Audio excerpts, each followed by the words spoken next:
என்னுடைய கேள்வி சகோதரர் பிஜே அவர்களுக்கு. இதற்கு முன்பு சுன்னத் ஜமாத்தின் சார்பாக ஒரு கேள்வி கேட்டபொழுது உருவம் இருக்கின்ற அனைத்தும் அழிந்து போகும் என்று ஒரு கேள்வியை ஒரு பிலாலி அவர்கள் கேட்டார்கள். நீங்கள் மற்ற கேள்விகளுக்கு பதில் சொன்னீர்கள், இதற்கு பதில் சொல்லவில்லை. ஒன்று, என்னுடைய கேள்வி என்னவென்றால், உருவம் இருக்கின்ற அனைத்தும் ஒரு நாள் அழிந்து போகும் என்பது விஞ்ஞானத்தின் கருத்து. இந்த கருத்தை உண்மையா பொய்யா? உண்மை என்று சொன்னால் உங்களுடைய வாதம் தெளிவாகிவிட்டது. உருவம் இருக்கிற அனைத்தும் அல்லாஹ் தஆலா அழிந்து விடுவான் என்ற பொருளாகும். இல்லை இது பொய் என்று நீங்கள் சொல்வீர்களேயானால், இதை சமீபத்தில் நடந்த தீக்காவுடன் நடந்த விவாதத்தில் நாத்திகர்கள் இந்த கேள்வி உங்களிடத்தில் வைத்த போது ஏன் நீங்கள் மழுப்பலான பதிலை கூறினீர்கள்? இதை தெளிவுபடுத்தவும். நாத்தி என்ன கேட்டாங்க, நான் என்ன சொன்னேன்? விஞ்ஞானத்தின் அடிப்படையில் உருவம் இருக்கின்ற அனைத்தும் ஒரு நாள் அழிந்தே போகும் என்று நாத்திகர்கள் கேட்டிருக்காங்க. நீங்க இதுக்கு தெளிவான பதில் சொல்லலை. அதாவது நாத்திகருடைய கேள்வி அப்படி இல்லை, அதுதான் கேட்குறேன். நாத்திகர்கள் விவாதத்தில் உருவம் ஒரு பொருள் உண்டாவதாக இருந்தால் எதுவும் உண்டாகவே செய்யாது, மாறத்தான் செய்யும். ஒரு பொருள் இன்னொரு பொருள் மாறத்தான் செய்யும். இறைவன் இருக்கிறானா என்பதுதான் விவாதத்தினுடைய தலைப்பே தவிர இறைவன் அழிவானாங்கிற தலைப்பே அங்கே வரல நாத்திக விவாதம். ஆனால் இதுக்கு நான் பதில் சொல்கிறேன். அதாவது உருவம் உள்ளவைகள் எல்லாம் அழிந்து விடும் என்றால் அல்லாவுக்கும் உருவம் இருந்து அழிவானே அப்படின்னு நீ கேட்குறீங்க. இது கரெக்டான கேள்வி தான். ஆனால் நீ யாரை பற்றி கேட்குறீங்க? அல்லாவை பற்றி கேட்குறீங்க. எவன் அழிக்க போகிறான்னு அவனை பற்றி கேட்குறீங்க. அதுவா அழியும்? நம்ம மார்க்க நம்பிக்கை பிரகாரம் அதுவா அழியுமா? அல்லாஹ் அழிப்பானா? அல்லாஹ் தான் அழிப்பான். அழிக்கக்கூடியவன் அவனாக இருக்கிறான் என்று நம்ம நம்பக்கூடிய நேரத்தில் எல்லா உருவம் உள்ளதும் அழியும், அவன் அழிய மாட்டான். முடிவு அவன் தானே எடுக்கிறான், அவன் அழிய மாட்டான். அது எதை வச்சு சொல்கிறோம்? குல்லு ஷைஇன் ஹாலிகுன் இல்லா வஜ்ஹஹு, அவனுடைய முகத்தை தவிர அனைத்தும் அழிந்துவிடும். ஓ எபுகா வஜ்ஹு ரப்பிக்க, இது குல்லுமன் அலைஹா ஃபான், இந்த பூமியில் உள்ள அனைத்தும், இந்த உலகத்தில் உள்ள அனைத்தும் அழிந்துவிடும். ஓ எபுகா வஜ்ஹு ரப்பிக்க துல் ஜலாலி வல் இக்ராம், மதிப்புமிக்க அல்லாஹ்வுடைய முகம் மட்டும் மிச்சமாக இருக்கும் என்ற வசனங்களிலிருந்து அல்லாஹ் தனக்கு விதிவிலக்கு கொடுத்து கொண்டான். அப்போ அல்லாஹ் விதிவிலக்கு கொடுத்த ஒரு விஷயமும் அழியுன்னு எப்படி நீங்கள் சொல்லுவீங்க? எல்லாம் உருவம் உள்ளதெல்லாம் அழியும், உருவம் உள்ளதெல்லாம் அழியும்னு நம்ம விளங்கிடக்கூடாதுங்கிறதுக்கு தான் அதில் நான் இல்லைங்கிறான்ல. அல்லாஹ் அழிக்கிறா, எந்த உருவம் இல்லைன்னு சொல்ல தேவையே இல்லை. சரியா? உருவமற்ற இல்லை, உருவம் உள்ளது தான். உருவம் உள்ளதெல்லாம் அழியும் என்றால் அல்லாஹ் அழிஞ்சிருவான்னு நீ கேட்குறீங்க. அப்படி வரக்கூடாங்க தான் அல்ல என்ன செய்கிறான்? நான் இல்லை, அதில் நான் உருவம் உள்ளவன் தான், ஆனால் அழிய மாட்டேன் அப்படிங்கிறதுக்கு அல்லாஹ் என்ன பண்ணுறான்னு கேட்டால், உம்முடைய இறைவனுடைய முகம் தவிரன்னு அல்லாஹ் நீக்கின பிறகு அது எப்படி அழியும்? அதையும் நீ கவனிக்கணும். அழிக்கிறவன் அல்லாஹ் தான், அல்லாஹ் தான் அழிக்க போகிறாங்க, அவன் எப்படி அழிவான்? அதையும் நம்ம கவனிக்கணும். கணவன் குழப்பமே கிடையாது. நம்ம விஞ்ஞான ரீதியாக பேசிகிட்டு இருக்கல, மார்க்க ரீதியாக நம்ம பேசி கொண்டிருக்கிறோம். விஞ்ஞான ரீதியாக பேசுகிறதுக்கு தீக்காக்காரனை கூட்டுவாங்க, அது மாதிரியே பேசணுன்னுவாங்க. அது விஞ்ஞான ரீதியாக என்ன கருத்துன்னு ரெண்டாவது பேசிக்கிடலாம். இப்போ மார்க்க அடிப்படையில் நீங்கள் கேட்குறீங்க உருவம் உள்ளதான் அழியும், அல்லாஹ் உருவம் உள்ளதான் அழிவானே, அழிய மாட்டான். என்ன ஆதாரம்? அல்லாஹ் அதை சொல்லிவிட்டான், முடிஞ்சு வச்சுக்காத.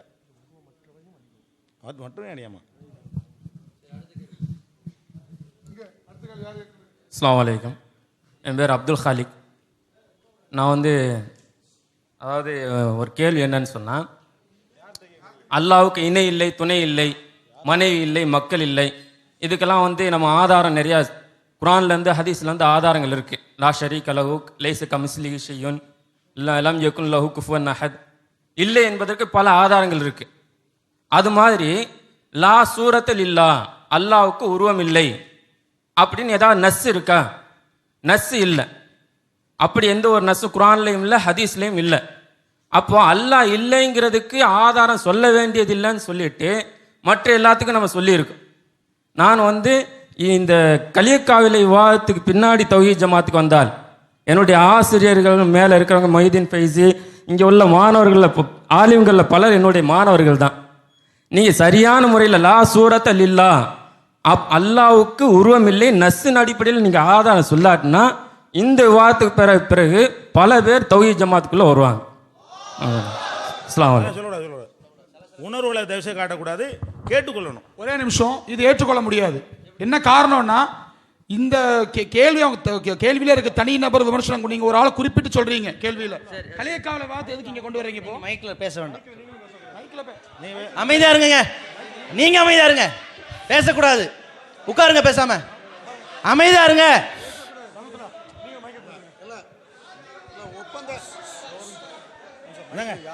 மைக்கில் யாரும் பேசக்கூடாது. யாரும் பேச நீங்கள் என்ன அமைதி அன்பு சகோதரர்களே, எனக்கு இந்த மைக் கொடுமா. அன்பு சகோதரர்களே, மைக்கில் வந்து நாங்கள் 2 பேரும் தான் பேசுவோம். நான் சொல்ல வேண்டியிருங்க, நான் சொல்கிறேன், நான் சொல்லிடுறேன், அவர் சொல்கிறேன்னு சொல்லட்டும், மற்ற யாரும் பேசக்கூடாது. இவர் கேட்ட கேள்வியை பொறுத்த வரைக்கும் ஒன்றை சுட்டி காட்டினதுங்கிறீங்களா, அது நானே கையை தூக்கணும்லாம் தப்புன்னு சொல்லிட்டேன். கேள்வியை மட்டும் நீங்கள் பதிவு பண்ணுங்கள். நீங்கள் சொன்னீங்கல்ல, அதெல்லாம் நீங்கள் சொல்லாமல் இப்போ இறைவனுக்கு உருவம் இல்லைன்னு ஆதாரம் இருக்கான்னு நீங்கள் சுருக்கம் அப்படி கேளுங்க. அதான் உங்களுக்கு சரியான முறையாக இருக்கும். அது உங்களுக்கு நான் சொல்லிக்கிறேன். நீங்கள் என்ன சொல்ல விரும்புறீங்க? சரி, அவன் நாத்திகவாதம் அவரும் நிறுத்தாரு, தேவையில்லாத இங்கே உள்ளதை விட்டு. சரி, அது சொல்ல தேவையில்லை, இங்கே தேவையில்லை, பேசக்கூடாது. நீங்கள் கேள்வியை கேட்டு போயிட வேண்டியான நீங்கள். சரி, அன்பார்ந்த பெரியவர்களே, ஒரு விவாதத்திற்கு பிறகு ஒன்றிலிருந்து ஒருவர் மாறினாருங்கிறது அவங்களுடைய விருப்பம். அப்படி மாறின ஒரே ஒரு நபர் அந்த தரப்பில் இருக்கலாம், அவர் மட்டும் இங்கே வந்திருக்கலாம். அப்படி மாறின நூற்றுக்கணக்கான பேர் இருக்கலாம், அவங்க இந்த இதுக்கு வராமல் இருக்கலாம். இதெல்லாம் ஒரு அளவுகோல் இல்லைங்க. என்ன கேள்வியே கேட்க வேண்டியது, பதில் இருக்க வேண்டியது. ஏன் தேவையில்லாத சொல்லி பிரச்சனை உண்டு பண்ணானு? சரி விடுங்க. இப்போ ஒரு நல்ல ஒரு கேள்வி கேட்டாங்க. என்னன்னு கேட்டால், இப்போ இருக்குதுங்கிறதுக்கு ஆதாரம் வேணும். அப்போ நம்ம சொன்னோம், இறைவனுக்கு உருவம் இல்லை அப்படிங்கிறதுக்கு, அப்படியே இறைவன் உருவம் இல்லை அப்படிங்கிறது ஆதாரம் தேவையில்லை. லைசக மிதில் செய்யும் அப்படின்னு நமக்கு வாதத்தில் எடுத்து வச்சு, அந்த வாதத்தில் வச்சு தான் இப்போ கேள்வி வச்சிருக்கிறாங்க. இப்போ ஆதாரம் இல்லாமல் இல்லை. லைச கமிதிலிஹி செய்யுன்னு சொன்னோம், வளம் எக்குல்லஹு குஃபன் அஹதுன்னு சொன்னோம், அதுவும் ஆதாரம் தான். நேரடியான ஆதாரம் இருக்கிறதா அப்படி கேள்வி வச்சாங்க. அதே போல தான் இறைவனுக்கு உருவம் உண்டுங்கிறதுக்கு நேரடியான ஒரு வசனத்தையோ ஒரு ஹதீஸையோ அந்த திறமை வைக்கல. இதில் இருந்து வழங்குது, கண்ணண்டு அர்த்தம் வைக்கிறனால ஒரு உருவம் இருக்குன்னு வழங்குது அப்படின்னு சொன்னாங்களே தவிர, இறைவனுக்கு உருவம் உண்டு லில்லாஹி சூரத்துன் அப்படின்ட்டு ஒரு ஆதாரத்தை கூட தர முடியாது. ஏன்னா அப்படி இல்லை, குர்ஆன்ல எல்லாம் இல்லை, ஹதீஸ்ல அப்படி இல்லைங்க. இருந்தாலும் கொண்டு வர முடியும். இதுதான் யதார்த்தம்.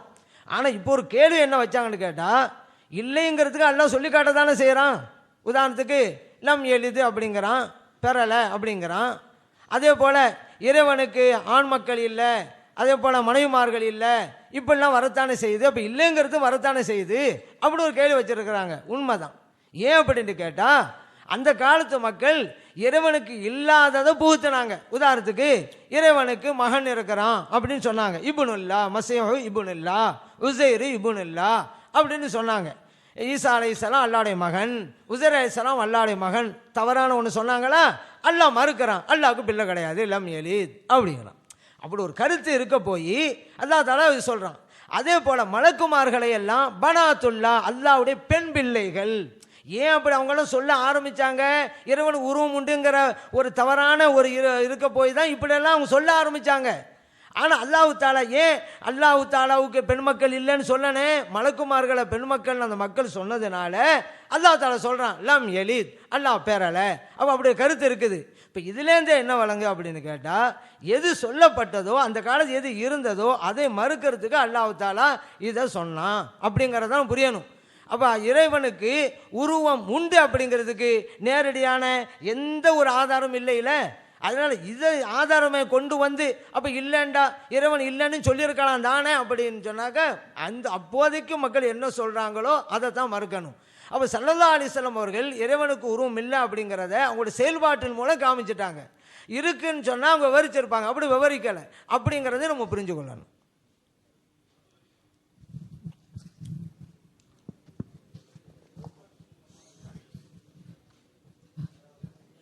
அஸ்ஸலாமு அலைக்கும். என்னுடைய பேர் முகமது சலாமுல்லா ஆமிரி மன்பாய். என்னுடைய கேள்வி சுன்னத் ஜமாத் அபுதுல்லாயில் ஷேக் அப்துல்லா ஜமாலி அவங்களுக்கு.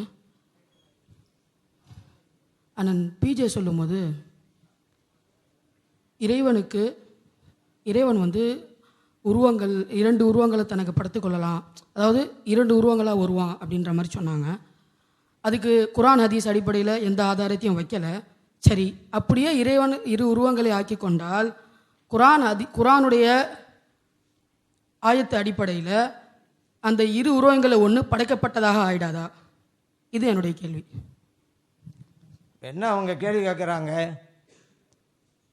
இறைவன் 2 இடத்துல முன்பு மக்கள் தெரியாத வடிவத்தில் வந்தான், பின்பு மக்கள் தெரிந்த வடிவத்தில் வந்தான். அப்போ இறைவனுக்கு உருவம் உண்டு அப்படின்னு சொல்லும் பொழுது, அப்போ இறைவனுக்கு 2 உருவம் மாதிரிங்க வருது அப்படின்னு நம்ம தடவை கேள்வி வைக்கப்பட்ட போது அவங்க சொன்னாங்க ஆமாம், அப்போ அல்லாஹ் நினைத்தால் அப்படி உண்டாக்க முடியும் அப்படின்னு சொன்னாங்க. அப்போ அல்லாஹ் நினைத்தால் உண்டாக்க முடியும்னு சொன்னால் அப்போ இறைவனால் அது படைக்கப்படுது. அந்த உருவம் வந்து இறைவனால் படைக்கப்படுது. எப்போ இறைவனால் படைக்கப்படுதோ அது வந்து இறைவனாக இருக்க முடியாது. படைக்கப்பட்ட பொருள் எப்படி இறைவனாக இருக்க முடியும்? இறைவன் படைத்தவன், இறைவனால் படைக்கப்பட்டவைகள் எல்லாம் இறைவனாக இருக்க முடியாது. அப்போ இறைவன் இன்னொரு உருவத்தையும் தானாக உண்டாக்கினான்னு சொன்னால் அந்த உருவம் படைக்கப்பட்ட பொருளாகி விடுகிறது. அது அல்லாஹ்வாக இருக்க தகுதி இல்லாமல் ஆகிவிடுகிறது. அப்படிங்கிறத வச்சு நம்ம இரு உருவம் இருக்கிறதுங்கிறது தவறான கொள்கை அப்படிங்கிறத இது மூலம் புரிஞ்சு கொள்ளலாம்.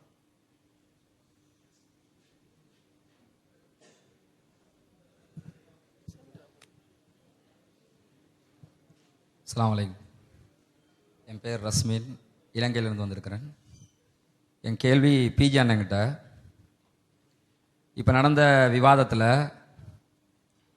நடந்துக்கிட்டே இருக்கும்போது இப்னு தைமியா சம்மந்தப்பட்ட ஒரு பிரச்சனை வந்துச்சு. அந்த பிரச்சனைக்கு எதிர்த்தரப்பால் ஆதாரம் கேட்டாங்க, நீங்கள் எடுத்து கொடுத்தீங்க.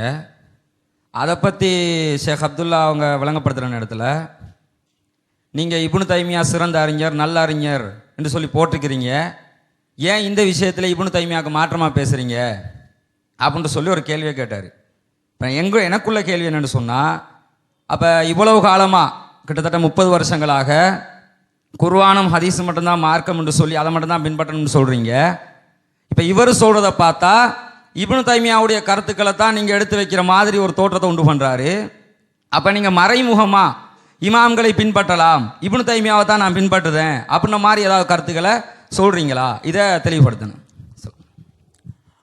சகோதரர்களே,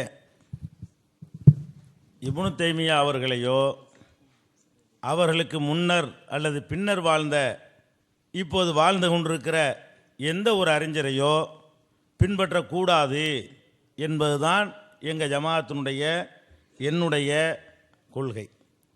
குர்ஆன் ஹதீஸ் மட்டும்தான் மார்க்கத்தின் ஆதாரங்கள் என்பதில் நாங்கள் ரெண்டாவது கருத்துக்கு இல்லாத வகையில் உறுதியாக இருக்கிறோம். இப்னு தைமியா அவர்களை நாங்கள் பின்பற்றுவதாக எங்கேயும் சொல்லவே இல்லை. இந்த பிரச்சனைகள் எதுக்கு அந்த இப்னு தைமியா பிரச்சனை வந்தது என்று சொன்னால், அந்த விவாதத்தினுடைய போங்க நீங்கள் பார்க்கணும். அவங்க என்ன சொன்னாங்க, நீங்கள் உருவம் இருக்குன்னு சொன்னால் ஆளுக்கு உருவத்தை வச்சுட்டு போயிடுவான், அல்லாஹ் வந்து உருவமாக வரைஞ்சிருவான்னு சொன்னாங்க. வரைஞ்சிருவான்னு சொன்னால் இப்னு தைமியா அவர்கள் இதை கொஞ்சம் அழுத்தமாக சொன்னார். அதுலேருந்து 700 வருஷ காலத்தில் வரைஞ்சி இருக்கணுமே, யாரும் உருவத்தை வைக்கலையே என்பதற்கு நான் சொன்னேனே தவிர, இப்னு தைமியாவை நாங்கள் ஃபாலோ பண்ணுறோன்னு ஒரு வார்த்தையாக அதில் வந்துச்சா, அந்த கருத்து படம் வந்துச்சா? வரவே இல்லை. இப்னு தைமியாவை சொல்லும் பொழுது அதுக்கு மேலேயும் சொன்னேன். இப்னு தைமியா என்ன 1400 வருஷங்களாக அல்லாஹ்வுடைய சூரத்தில் வந்தான், வேறு வடிவத்தில் வந்தான் இருக்கத்தானே செய்கிறது. இந்த கருத்தை உலமாக்கள், மார்க்க அறிஞர்கள், ஒரிஜினல் சுன்னத் ஜமாத்து உலமாக்கள்லாம் சொல்லி கொண்டு தானே இருக்கிறார்கள். அப்போ 14 நூற்றாண்டுகளாக வந்து யாரும் உருவம் வைக்கலையே, எதுக்கு இது பதில்? உருவம் வச்சிருவாங்கன்றார், வைக்கலையே, 14 நூற்றாண்டு வைக்கலையே என்பதற்கு நான் சொன்னேனே தவிர, இப்னு தைமியா சொன்னதையெல்லாம் நாங்கள் ஏற்றுக்கிட்டோங்கிற கிடையாது. இந்த இறைவனுக்கு உருவம் விஷயத்தில் கூட அவருடைய வாதத்தை ஏற்றுக்கொள்வோமே தவிர, அவர் வைத்திருக்கிற ஆதாரங்கள் அனைத்தையும் ஏற்றுக்கொள்ள. சில ஆதாரங்கள் அவரே தப்பாக வச்சிருக்கிறார். அதனால் நாங்கள் வைக்கிற ஆதாரம் தான் பொறுப்புன்னு சொல்லி ஒப்பந்தத்திலே போட்டிருக்கிறோம். நாங்கள் என்ன வைக்கிறோமோ அதுதாங்க பேசணும். வேற ஒருத்தர் இதே கருத்தை சொல்லும்போது வேற ஆதாரத்தை வச்சிருப்பாரு, அது பொருத்தமற்றதாக இருக்கும், நாங்கள் தவிர்த்திருப்போம். நாங்கள் என்ன இங்கே வைக்கிறோமோ அதுதான் எங்கள் கருத்துன்னு வைக்கணுமே தவிர, இன்னொருத்தர் சொன்னதை வைக்கக்கூடாதுன்னு ஒப்பந்தத்தில் இருக்கிறது. ஒப்பந்தத்தை மாற்றமாக அவங்க சொன்னாங்க, அதெல்லாம் பிரச்சனையாக்க வேணாம், நம்ம பிரச்சனை போய்கிட்டே இருக்கட்டும்னு சும்மா இருந்துட்டோம். ஒப்பந்தத்தில் உள்ளது தான் பேசணும், நாங்கள் இந்த சபையில் வைப்பதான் ஆதாரம். அதனால் இப்னு தைமியாவை பொறுத்த வரைக்கும் ஒன்று நாங்கள் சொல்லுவோம், அவர் இந்த ஷிர்கு பிதத் இந்த மாதிரியான கெட்ட கொள்கைக்குள்ளவராக, கடும்போக்கு உள்ளவராக இருந்தார். அந்த நிலைப்பாட்டை நாங்கள் பாராட்டுவோம். அவர் தவறாக விமர்சிக்கப்படுற அந்த குற்றச்சாட்டுகள் அவதூறு என்றெல்லாம் நாங்கள் சொல்லுவோம். ஆனால் அவரையும் பின்பற்றக்கூடாது என்றும் சொல்லுவோம். அவர் சொன்னதுலேயும் குர்ஆன் ஹதீஸுக்கு ஏற்றது இருந்தால்தான் ஏற்றுக்கொள்வோம், இல்லைன்னா ஏற்றுக்கொள்ள மாட்டோம், ஏற்றுக்கொண்டது இல்லை. இமாம்கள் மதுஹபுடைய இமாம்களை எந்த லெவலில் வச்சு பேசுகிறோமோ அந்த லெவலில் அவரையும் வைக்குவோமே தவிர, இப்னு தைமியாவை நாங்கள் பின்பற்றியதாக இந்த விவாதத்திலும் சொல்லவில்லை, இதற்கு முந்தியும் சொல்லவில்லை, வேறு எந்த ஒரு சந்தர்ப்பத்திலும் சொல்லவில்லை. இந்த பிரச்சாரத்தை துவங்கி 1980களில் இருந்தே இந்த மாதிரியான ஒரு வார்த்தை இப்னு தைமியா பின்பற்றுறோம், அப்துல் வஹாப், முகமது அப்துல் வஹாப் பின்பற்றுறோம் என்றெல்லாம் எதிரிகள் பிரச்சாரம் செய்யும் பொழுது நாங்கள் பின்பற்றவில்லை, பின்பற்றக்கூடாது என்பதைத்தான் அழுத்தம் திருத்தமாக சொல்லி கொண்டிருக்கிறோம். அதான் அதற்கான பதில்.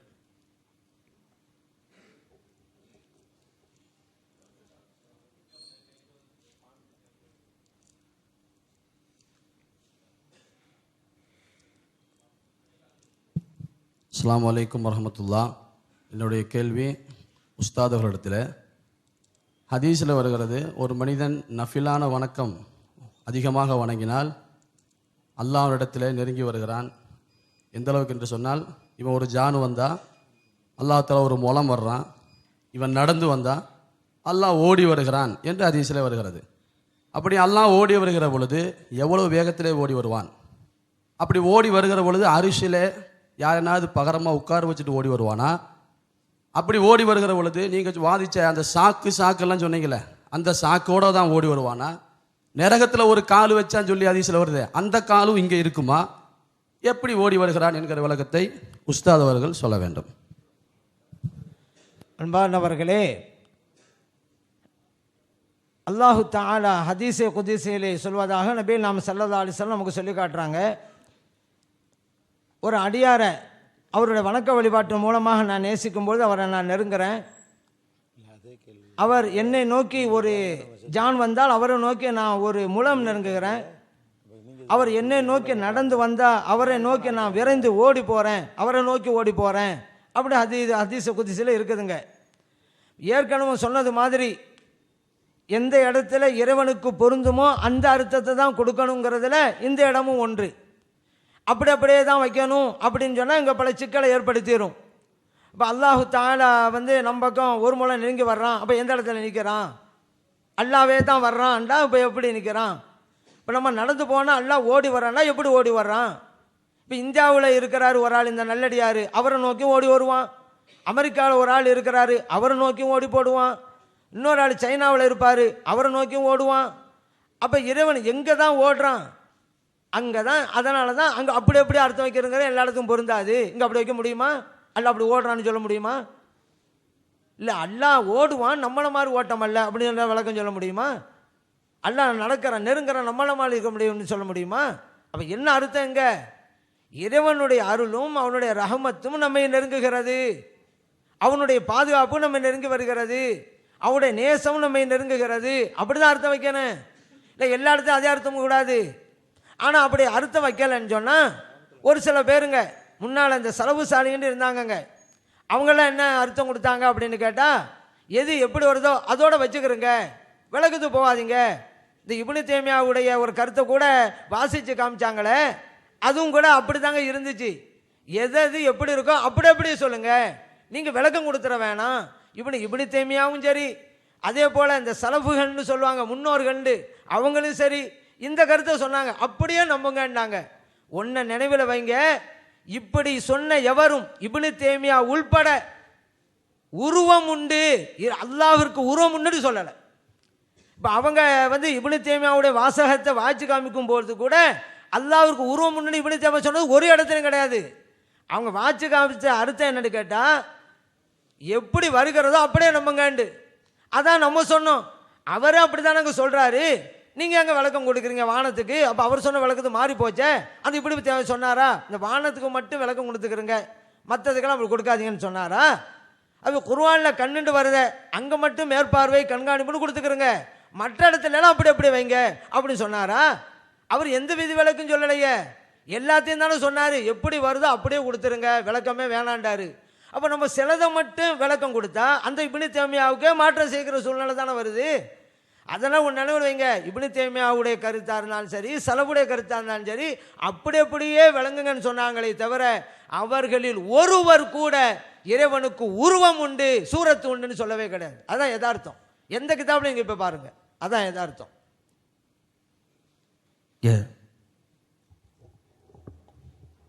என்னுடைய கேள்வி சகோதரர் பிஜே அவர்கள்ட்ட, ரஹமத்துல்லா. அதாவது எனக்கு முன்பாக கேட்ட சகோதரர் ஜமாலி சாபா அவர்கள்ட்ட என்ன கேள்வி கேட்டாங்களோ, இறைவன் ஒரு ஜான் அளவு நம்ம நெருங்கினா இறைவன் ஒரு முழளவும் வரான், நடந்து வந்தால் ஓடி வராங்கிற மாதிரி வருதே, இந்த ஹதீஸுக்கு உங்கள் தரப்பினுடைய பதில் என்ன?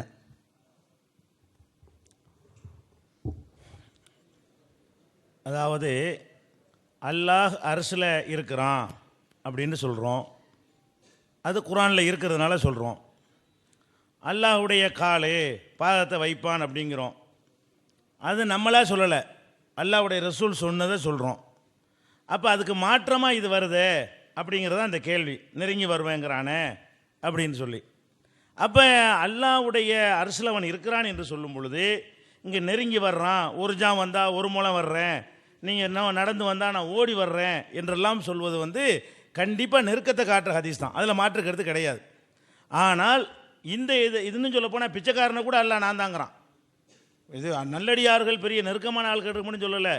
நான் பசியோடு வந்தேனே, எனக்கு சோறு போடலை, போட்டிருந்தாங்க என்னை பார்த்துருப்பிய, நான் குளிராக வந்தேனே, எனக்கு ஏன் போர்வையை தரல, அவங்க பிச்சைக்காரன்லாம் அல்லான்னு சொல்ல முடியுமா? அப்போ எந்த இடத்தில் நம்ம தெளிவாக விளங்கி கொள்ள வேண்டும், எந்த இடத்தில் நேரடியான அர்த்தம் செய்வது தடையாக நிற்கிறதோ, எந்த இடத்தில் நேரடியான அர்த்தம் செய்தால் முரண்பாடு வருகிறதோ அந்த இடத்தில் விளக்கம்தான் கொடுக்க வேண்டும் என்பதுதான் நம்முடைய நிலைமை. நான் இன்னொரு சகோதரர் இதே விஷயத்தை கேட்கும் பொழுது தெளிவாக நினைஞ்சிருக்கிறேன், விளக்கிற எல்லா இடத்துலையும் நேரடி அர்த்தம் செய்யக்கூடாது. ஆனால் நேரடி அர்த்தம் செய்ய வேண்டிய இடங்கள்லையும் அந்த அர்த்தத்தை வேறு அர்த்தத்தை மாற்றி செஞ்சிடக்கூடாது. அப்போ இது அவங்களா தான் சொல்கிறாங்க. அவங்க என்ன விளக்கம் சொல்கிறாங்க, ஓடி வருவேன்னா நெருக்கத்தை தான் காட்டுங்கிறாங்க. அதில் மாற்றுக்கிறது கிடையாது, செய்ய வேண்டிய இடத்தில் கரெக்டாக செஞ்சுருக்கிறாங்க. அரசில் இருக்கிறான்ங்கிறது செய்ய வேண்டிய இடம் இல்லை, அது அப்படி செய்ய வேண்டிய இடம். அரசில் இருக்கான்னு சொல்லுவது எந்த ஒரு முரண்பாடும் கிடையாது. அதே மாதிரி காலை வைக்குவான் என்பது ஒரு முரண்பாடு கிடையாது. நரகத்தில் காலை வைக்குவான், வச்சு நரகத்தினுடைய வெப்பத்தை குறைக்குவான், போதும்னு சொல்ல வைக்குவான் அப்படின்னு சொல்வது வந்து அதில் எந்த ஒரு முரண்பாடும் வர கிடையாது. ஆனால் இதில் என்ன வருது, அதுக்கு நேர் முரணாக வர்ற காரணத்தினால இதுக்கு விளக்கம் கொடுக்குறோம். அப்போ இந்த விளக்கம் கொடுத்தல் என்பதில் நம்மளும் கொடுக்குறோம், அவங்களும் கொடுக்குறாங்க. ஆனால் என்ன நீங்கள் விளங்கிக்கிறனே, கொடுப்பதற்கு ரீசன் இருக்குதா, அதுக்கு தகுதியான கேள்வியாக அந்த காரணங்கள் சொல்லப்படுகிறதா அப்படின்னு பார்க்க வேண்டும். அதனால் அல்லாஹ் வந்து நெருங்கி வரும். இந்த இன்னும் சொல்ல போனால் ஒரு ஜான் ஒரு முழம் இருக்குன்னு வைங்களேன், அல்லாஹுக்கு நமக்கும் ஒரு ஜான் இருக்குது. ஒரு ஜான் நெருங்கி வரும்போது அவன் 2 ஜான் வந்து பின்னாடி போயிடுவான், நெருங்க மாட்டான். ஒரு முழம் நமக்கு அல்லாஹுக்கு இருக்கும்போது நெருங்கினா நம்ம ஒரு மூலமோ 2 மூலமோ நமக்கு பின்னாடி தான் போயிடுவான், அது நெருங்க மாட்டான். அது அந்த சொல்லுலையே என்ன வருது, அந்த நெருக்கத்துடைய அர்த்தம் என்னங்கிறது வருகிறது. ஏன் நெருங்க முடியாத ஒரு உதாரணத்தை சொல்லப்படுகிறது. அதே மாதிரி வந்து அவன் அல்லாஹ்வை 1000 அர்த்தமாக செய்ய இயலாது. ஏன், கேட்டால் தருவேன்டாலே அவன் அடியான இடத்துல எல்லாம் வச்சிருக்கிறான். அது மாதிரி எல்லாம் வர்ற அந்த ஹதீஸுடைய மொத்த வாசத்தை எடுத்து பார்த்தீங்கன்னா அது நெருக்கத்தை தான் குறிக்கிறது. அவன் கஷ்டம், அவனுடைய பிரார்த்தனை நான் ஏற்றுக்கொள்வேன், அவனுக்கு நான் உதவி செய்வேன் அப்படிங்கிற மாதிரி மலக்குகள்கிட்ட பேசுவேன். இவன் ஒரு சபையில் பேசினானே, ஆனால் இதை விட சிறந்த சபையில் நான் பேச வேண்டவுடனே இங்கனுக்குள்ளே இல்லைன்னு ஆகி போயிடுது. அப்போ அந்த ஹதீஸுடைய மொத்த வாசகத்தை எடுத்து பார்த்தாலும் அதுக்கு விளக்கம்தான் கொடுக்க வேண்டும். அதுக்கு விளக்கம் கொடுக்குற காரணத்தினால அனைத்துக்கும் கொடுக்கக்கூடாது. அதுக்கு கொடுப்பதற்கு காரணம் இருக்கிறது. அனைத்துக்கும் கொடுப்பதாக இருந்தால் அனைத்துக்கு காரணம் சொல்ல வேண்டும். எங்கெல்லாம் காரணத்தோடு விளக்கம் சொல்ல முடியுமோ அந்த இடத்தில் நேரடி அர்த்தத்தை விட்டு அதுக்கு பொருத்தமான வேற ஒரு அர்த்தத்தை தக்க காரணத்தோடு நம்ம சொல்லலாம். எந்த இடத்துல அப்படி காரணம் இல்லையோ சொல்லக்கூடாது என்றால் ஒரு குழப்பமும் கிடையாது. அல்லாஹ் வந்து நரகத்தில் காலை வைப்பான் என்பதற்கும் இந்த ஹதீஸுக்கும் முரண்பாடு எதுவுமே இல்லைங்கிறத நானும் சொல்லிட்டு அவரும் சொல்லிவிட்டார்.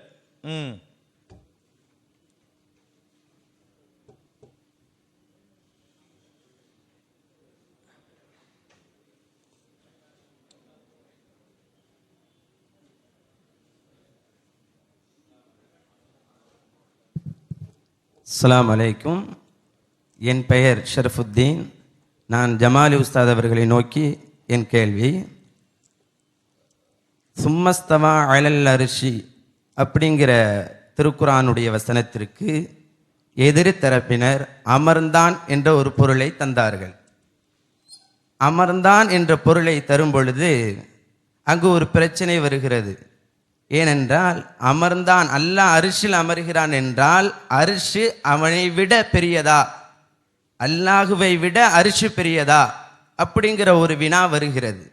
அப்ப அல்லாஹ்விட அரிஷு பெரியது, அல் அரிஷுல் அக்பர் அப்படிங்கிற ஒரு வாக்கியம் அங்கு தென்படுகிறது. இது முறையானதா சரியானதா என்பதை பதில் தாருங்கள். இறைவனுக்கு உருவத்தை கொடுத்து அரிசியில் உட்கார வச்சுட்டா இது போன்ற கேள்வி வரத்தான் செய்யும். ஏன்னா அரிசிங்கிறது ஒரு படைக்கப்பட்ட பொருள், அதில் அல்லாஹ் உட்கார்ந்துட்டு இருக்கிறான்னு சொன்னால் அவனை தாங்குகிற அளவுக்கு அந்த பொருள் இருக்கணும். அப்போ அரிசி பெருசாக இருந்தால் அவனை தாங்கிட்டு இருக்க முடியும். நம்ம அல்லாஹ் அக்பர் தான் இது வரைக்கும் சொல்லிக்கிட்டு இருக்கோம், அல்லாஹ் மிகப்பெரியவன். இப்போ எப்படி சொல்ல முடியாத சூழ்நிலை வந்துடும், அல்லாஹ் அக்பர் அரிசி தான் பெருசு அப்படின்னலாம் சொல்லக்கூடிய சூழ்நிலை வந்துடும்.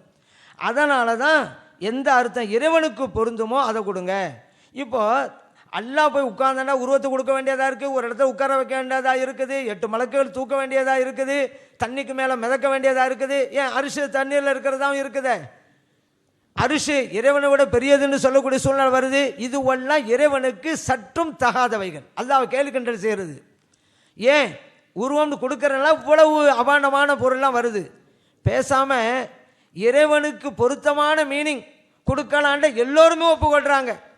இதில் மாற்று கருத்து இல்லை. இந்த இடத்துல இப்படி தான் கொடுக்கணும், எல்லா இடத்துலையும் அப்படி அல்ல அவங்க ஒப்புக்கொள்ளக்கூடியவங்க. இந்த அரிசி விஷயத்திலும் உருவம் கொடுத்து உட்கார வச்சுவிட்டா இவ்வளவு சிக்கல் வருத, மலக்கு தூக்குறாண்டு வருத, தண்ணீரில் மதக்கிறாண்டு வருத, அரிசி பெருசுண்டு வருது. இதுவெல்லாம் இறைவனுடைய பண்புக்கு மாற்றமானதல்லவா? இறைவனுடைய பண்புக்கு பொருத்தமான மீனிங் கொடுத்துட்டா சிக்கலே கிடையாது, ஆட்சி அதிகாரம். அப்படி ஒரு அர்த்தமும் இஸ்தவாவுக்கு இருக்கத்தானே செய்யுது. அப்படின்னு விளங்கிட்டா சிக்கல் இல்லைங்க. இப்போ எந்த அர்த்தம் கொடுக்குறேங்கிறது தாங்க. உருவம்னு ஒன்று, உட்கார்ந்தாங்கிறது ஆட்சி அதிகாரம் ஒன்று. எது இறைவனுடைய பண்புக்கு பொருத்தமானது, இறைவனுடைய கண்ணியத்திற்கு பொருத்தமானது அப்படி பார்த்து அந்த அர்த்தம் கொடுத்துட வேண்டியதானே. இல்லை உருவம்னு இருக்குன்னு சொல்லிட்டதுனால அது இப்படியெல்லாம் அர்த்தம் கொடுக்கணும்னு சொல்லி ஒரு கேலிக்கும் கிண்டலுக்கும் இறைவனை நம்மையா ஆளாக்கணும் அப்படிங்கிறதையும் இந்த தவறான அர்த்தம் செய்யக்கூடியவர்கள் யோசித்து பார்க்கணுங்க. அடுத்து இன்னொரு விஷயம், நபிகள் நாயகம் ஸல்லல்லாஹு அலைஹி வஸல்லம் அவர்கள் அல்லாஹ்வுடைய மாண்பை கூட்டுகிற அளவுக்கு தான் எந்த செய்தியுமே சொல்லியிருக்கிறாங்க. அந்த மாண்புக்கு எந்த சிதைவும் ஏற்படாத வகையில் நம்ம விளக்கம் கொடுக்கணும். இந்த அரிசி விஷயத்துக்கும் அப்படித்தான். இல்லை அப்படியும் எல்லாரும் இப்போ இன்னைக்கு அமர்ந்தான்னு சொல்லக்கூடியவர்களும் சில வருடங்களுக்கு முன்பு இல்லை அந்த உட்கார்ந்தாங்கிறது அல்ல அப்படி சொல்லியிருக்கிறாங்க. இப்போ தான் அமர்ந்தாங்க நிலைக்கு வந்திருக்கிறாங்க. இது சரியில்லைன்னு வரும்பொழுது நாளைக்கும் மாறலாம். ஆனால் நம்ம இஸ்தவுலாங்கிற மீனிங் ஆட்சி அதிகாரத்தில் அமர்ந்தான், அதான் அமர்ந்தான்டா என்ன கருத்து? அப்போ நான் மறுபடியும் சொல்ல அமர்ந்தா உட்கார்ந்தான்னு சொல்லிவிட்டான்னு நீங்கள் கேள்வி கேட்டவன் நினச்சிடக்கூடாது. அந்த அர்த்தத்துக்கு அந்த பொருத்தமான அர்த்தம் அதிகாரத்தை செலுத்தி கொண்டிருக்கிறான் அப்படின்னு அர்த்தம் வச்சா எந்த வகையிலும் அல்லாஹ்வுடைய மாண்பு குறையாது. போய் உட்கார்ந்தான் உருவத்தோடுண்டா அல்லாஹ்வுடைய மாண்பு குறைக்கிறோம், அதனால அதை அர்த்தம் வைக்கக்கூடாது அப்படின்னு சொல்கிறோம்.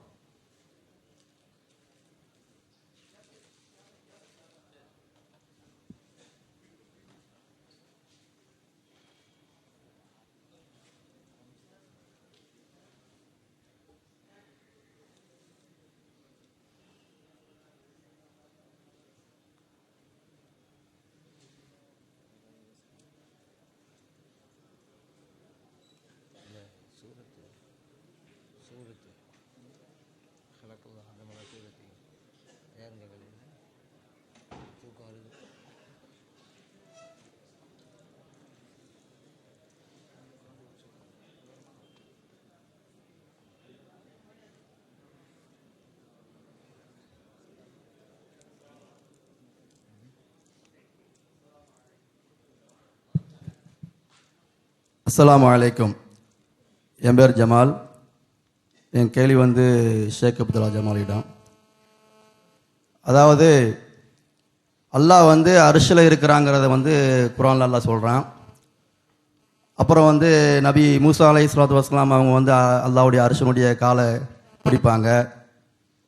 அந்த அரிசை வானவர்கள் சுமப்பார்கள் அப்படிலாம் சொல்லப்படுது.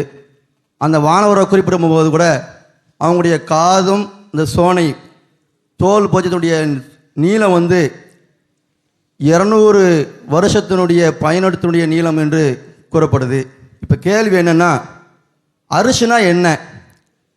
அந்த அரிசை அரிசி அக்பர் என்று சொல்லலாமா? இதுதான் என்னுடைய கேள்வி. அஸ்ஸலாமு அலைக்கும். அரிசி அப்படிங்கிறத நபியே நாம் ஸல்லல்லாஹு சொல்லியிருக்கிறாங்க. ஒவ்வொரு வானத்துக்கு மேலாக மேலாக 7 வானங்களுக்கு மேலாக அரிசி இருக்குது அப்படின்னாங்க. இன்னொன்று நீங்கள் யோசிச்சு பாருங்கள், அல்லாஹ் குர்ஆனில் சொல்லித்தர்றான், வஸிஅ குர்சியுஹு ஸமாவாத்தி வல் அர்துங்கிறான். இந்த குர்சி அப்படிங்கிறது வானங்கள் பூமி எல்லாவற்றையும் வியாபித்து இருக்கிறது அப்படிங்கிறான். ஆனால் அரிசியை விட சிறிது தான் குர்சிங்கிறது. அந்த குர்சியோட அளவே வானங்கள் பூமியெல்லாம் வியாபித்து நிற்குதான். அப்போ வானம் பூமி எல்லாத்தையும் விட பெருசு குர்சின்னு ஆயிடுது. அந்த குர்சியை விட அரிசி பெரியது. அப்போ படைப்பினங்கள்னு வரும் பொழுது அரிசி ஒரு பெரிய படைப்பு அப்படின்னு நம்ம சொல்லலாம், அதில் தவறு கிடையாது. ஏன்னா வானம் பூமியே பெரிய படைப்புங்கிறோம், அவற்றையெல்லாம் வியாபித்து இருக்கிற ஒரு பொருள் பெருசாகத்தான் இருக்கும். அதே நேரத்தில் அல்லாவை விட அரிசி பெரியதுன்னு சொல்லலாமா? அப்படி சொல்லக்கூடாது. அல்லாஹ் தான் எல்லாவற்றையோட பெரியவன். அல்லாஹ் அக்பர் நம்ம பாங்கில் சொல்கிறோம், அல்லாஹ் மிகப்பெரியவன். அரிசி பெரிய படைப்பாக இருக்குதுன்னு சொல்லலாமே தவிர அந்த அல்லாவை அரிசி தன்னுள் உள்வாங்கி இருக்கிறது அப்படின்னு அர்த்தம் வச்சுட்டா இறைவனை விடவும் அரிசி பெரியது, படைத்தவனை விடவும் படைப்பினமான அரிசி பெரியது அப்படி தவறான விபரீதமான அர்த்தம் வந்துடும். என்றைக்கும் படைத்தவன் தான் பெரியவன். அதனால தான் அரிசியிலே உட்கார்ந்தான்னு அர்த்தம் வைக்கக்கூடாது. குர்ஆன்ல வருது, எப்படி வருது? அர் ரஹ்மான் அலல் அர்ஷிஸ்தவா, அரிசியில இப்போ நம்ம புரிய மாதிரி சொன்னா அர்த்தம் பின்னால் சொல்கிறேன். இஸ்திவா ஆனான். ஏன் உட்கார்ந்தான்னு அர்த்தம் வைக்கிறீங்க? இஸ்திவாவுக்கு உட்கார்ந்து அர்த்தம் வைக்கிறேன், அதுக்கு அடுத்து அல்லாஹ் சொல்லிவிட்டானா? இல்லையே. அர் ரஹ்மான் அர்ஷிஸ்தவா, இஸ்திவாக்கு அர்த்தம் உட்காருதன்னு சொல்லலையே. அதனால இஸ்திவா ஆனான். சரி, இஸ்திவாவுக்கு என்னென்ன அர்த்தம் இருக்கு? உட்கார்ந்து அர்த்தம் இருக்குது, ஆட்சி அதிகாரம் செலுத்தின அர்த்தம் இருக்கு, பூர்த்தியானான்னு அர்த்தம் இருக்கு. இது எங்கேயும் தேட தேவையில்லை, நீங்க குர்ஆன்லயே பார்க்கலாம். வலம்மா பலகா சுத்தஹு வஸ்தவா அல்லாஹ் சொல்றாங்க. அவர் தன்னுடைய வயதை அடைந்து பூர்த்தி அடைந்த பிறகு அப்ப அந்த அங்கடத்துல போய் உட்கார்ந்தாண்டு அர்த்தம் வைக்க முடியும்? இஸ்திவாக்கு பல அர்த்தம் இருக்கு. இங்க ரஹ்மான் வந்து அரிசில இஸ்திவா ஆனான் மட்டும் அரபியில் சொல்லிவிட்டு என்ன அர்த்தம் கொடுக்கறத நம்ம பாது பண்ணலாம். இஸ்திவாவுக்கு உட்கார்ந்து இருக்குது, ஆட்சி அதிகாரம் இருக்குது, பூர்த்தியாக்கல் இருக்குது. எது இறைவனுக்கு இங்கே பொருந்தும்? அவனுடைய தன்மைக்கு பண்பு பொருத்தமான அர்த்தம் கொடுக்கணும்னு வரும்பொழுது அந்த இஸ்திவாவுக்கு ஆட்சி அதிகாரம் செலுத்துதல் அப்படிங்கிற ஒரு பண்பு, அந்த அர்த்தம் சரியாக இருக்கிறது சொல்கிறோம். உடலையே உட்கார வைப்பதுங்கிறது நான் ஏற்கனவே சொன்ன மாதிரி அல்லாவை கேலி செய்வது காரணமாக இருந்ததுனால அந்த அர்த்தம் வைக்கக்கூடாதுங்கிறோம். அப்போ படைப்புன்னு வந்தால் அரிசி மிகப்பெரிய படைப்பு, அதில் சந்தேகமே கிடையாதுங்க. ஆனால் அரிசியை விடவும் அல்லாஹ் தான் மிகப்பெரியவன் அப்படிங்கிறதே நம்ம விளங்கணும். அரிசியில் உட்கார்ந்துட்டா அல்லாஹ்விடம் அரிசி பெரியதுன்னு அர்த்தம் வந்துடும். சுபஹான் அல்லாஹ், அல்லாஹ் நம்மளை பாதுகாக்கணும்.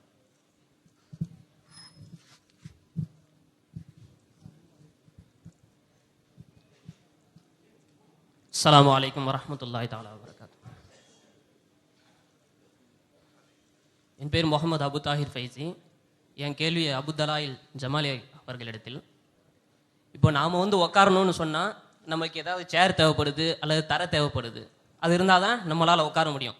நாம் அப்போ வந்து சேரின் பக்கம் நம்ம தேவையாகிறோம். அதே மாதிரி நம்ம காட்சி அளிக்கணும்னு சொன்னால் நம்மளுக்கு ஏதாவது சூரத் ஷக்கில் நம்மளுக்கு தேவைப்படுது. ஆனால் ஹதீஸில் வரும்போது அவங்க சொன்னாங்க அல்லாஹ் தாலா காட்சி அளிக்கிறான், அப்போது வந்து அல்லாஹ் தாலா அந்த சூரத்தின் பக்கம் தேவையாகிறான். அதே மாதிரி அல்லாஹ் தாலா வந்து அரிசில் உட்காந்துருக்கான்னு சொல்லும்போது அல்லாஹ் தாலா சேரின் பக்கம் தேவையாகிறான். ஆனால் குர்ஆனில் என்ன வருதுன்னு சொன்னால் அஸ்ஸமது அல்லாஹு சமதுன்னு சொல்கிறோம். அல்லாஹ் தாலா அனைத்து வஸ்துக்களை விட்டும் தேவையற்றவன். வல்லாஹு கனியுன் அனில் ஆலமீன், அல்லாஹ் தாலா உலகத்தார்களை விட்டும் அல்லாஹ் தாலா தேவையற்றவன் சொல்லும் பொழுது, ஆனால் அவர்களுடைய கொள்கைக்கு மாற்றமாக அல்லாஹ் தாலா மஹ்லூக்கிடத்தில், அவன் படைச்ச அந்த ஹல்க் மஹ்லூக்கிடத்திலே அல்லாஹ் தாலா தேவையாகிறான்னு அவங்களுடைய கொள்கையில் இப்படி வருது, அவங்களுடைய கொள்கைக்கு மாற்றமாக வருது. இதுதான் என்னுடைய கேள்வி. அஸ்ஸலாமு அலைக்கும். என்னுடைய கேள்வி என்னன்னு சொன்னால் அல்லாஹ் தாலா சூரத்தின் பக்கம் தேவையாகிறான். அல்லாஹ் தாலா காட்சி அளிக்கும் போது அல்லாஹ் தாலா சூரத்தின் பக்கம் தேவையாகிறான். ஆனால் அல்லாஹ் தாலா அவனுடைய படைப்புகளை விட்டும் அல்லாஹ் தாலா பரிசுத்தமான, அவன் அதுக்கு தேவையில்லை. அதே மாதிரி அரிசில உட்காந்துருக்கான்னு சொன்னா அல்லாஹ் தாலா அரிசின் பக்கம் தேவையாகிறதா? கேள்வியை பதில் மாதிரி சொல்லியிருக்கிறாரு. அவர் கேள்வி என்ன அப்படின்னு கேட்டா, அல்லாஹு சமது என்று அல்லாஹ் சொல்லியிருக்கிறான்ல, அல்லாஹ் தேவையற்றவன். வல்லாஹுல் கனியு இன்னொரு இடத்துல அல்லாஹு தாலா தேவையற்றவன் உலகத்தாரை விட அப்படிலாம் சொல்லியிருக்கிறான்ல. அரிசிங்கிற பொருளில் அல்லாஹ் உட்கார்ந்தா அரிசிங்கிற பொருள் பக்கம் இறைவன் தேவை உள்ளவனாக ஆகிறான். அப்போ இந்த வசனத்துக்கும் முரணாகுது. இதுக்கு என்ன விளக்கம் அப்படிதான் அவர் கேட்குறாரு. இது என்ன விளக்கம்னு மட்டும் அவர் சொல்லலையே தவிர, அப்போ அந்த கருத்தில் அதான் வர்றாரு. இப்போ ஒரு விஷயத்தை நம்ம புரிந்து கொள்ள வேண்டும். இறைவன் அரிசியிலே உட்கார்ந்தான் அப்படின்னு வரும்பொழுது தான் இந்த சிக்கல்லாம் வருதுங்க. இப்போ ஏன் அரிசி பக்கம் தேவை உள்ளவன் ஆகிறானா? அப்போ அதில் தான் எல்லாம் உட்கார்ந்துருக்கணுமா? அப்போ அதுக்கு முன்னால் எப்படி இருந்தான்? அரிசிங்கிற படைக்கப்பட்ட பொருள் தானே, படைப்பதற்கு முன்னால் எப்படி இருந்தான்? இப்போ உட்கார்ந்தாண்டா அதுலேயும் ஒரு கேள்வி வருது. அப்போ அது வரைக்கும் நின்றுக்கிட்டு இருந்தானா? அப்போல்லாம் ஒரு கேள்வி வரும். ஏன் நின்றுக்கிட்டு இருக்கிறவங்க தானே உட்கார முடியும்? அப்போ இப்படியெல்லாம் கேள்வி வர்றதுனால ஒரு பொருளின் பக்கம் இறைவன் தேவையாகிறாங்கிறதுனால, அப்படி தேவையாகிறங்கிறது அல்லாஹ் சமதுங்கிற வசனத்துக்கு முரண் என்பதால், அப்போ அரிசியிலே அமர்ந்தாங்கிறதுக்கு உருவத்தை கொடுத்து உட்கார வைக்கக்கூடாது என்பது தான் சரியான கருத்து.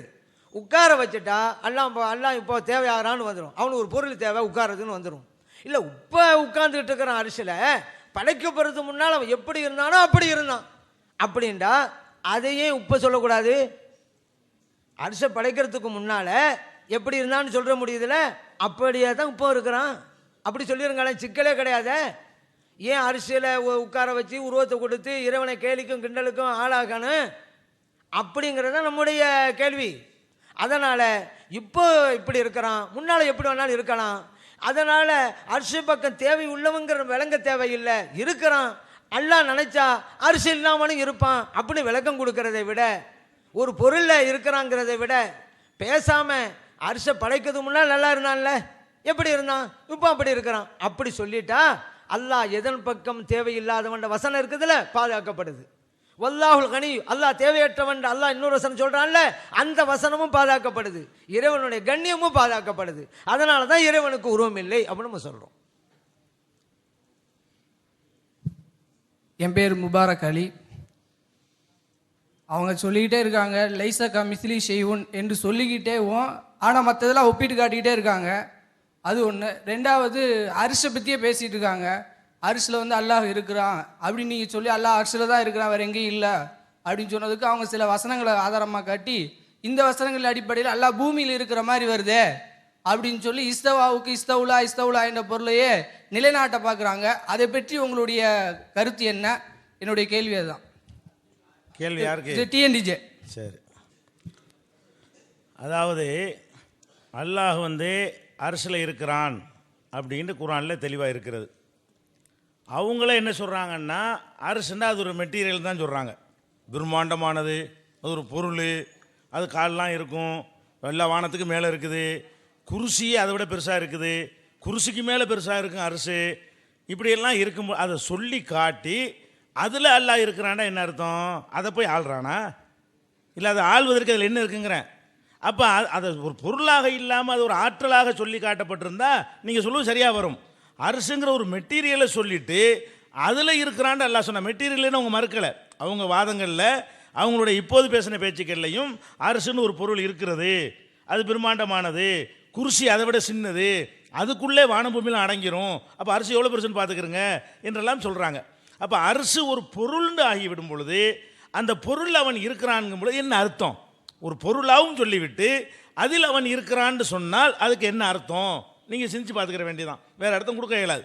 இன்னொன்று என்னென்னு கேட்டால், அதில் போய் அல்லாஹ் உட்காந்துட்டானேயானால் அது பெருசுண்டு ஆயிருமே அப்படிங்கிறாங்க.